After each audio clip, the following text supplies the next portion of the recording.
अस्सलाम वालेकुम dear student. इस वीडियो के अंदर हम क्वेश्चन करेंगे, क्लास सेकंड ईयर में आता है उर्दू से इंग्लिश के अंदर हम इसको ट्रांसलेशन करते हैं 15 नंबर का। और आज जो हम पैसेज करेंगे उर्दू से इंग्लिश वो है 116। तो लेट्स स्टार्ट, शुरू करते हैं। बहुत ज़्यादा इंपॉर्टेंट है पैराग्राफ, ठीक है। Love of Allah is in the nature of man. खुदा से मोहब्बत इंसान की फितरत में है या मौजूद है। He is our creator and God, वही हमारा खालक और मालिक है। He is keeping us alive, वो हमें ज़िंदा रखने हुए है।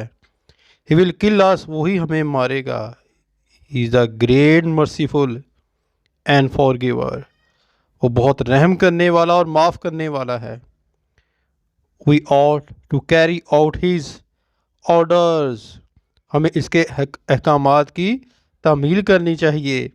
We must believe in his prophets and follow them, हमें इसके रसूलों पर ईमान लाना चाहिए और इनकी पैरवी करनी चाहिए।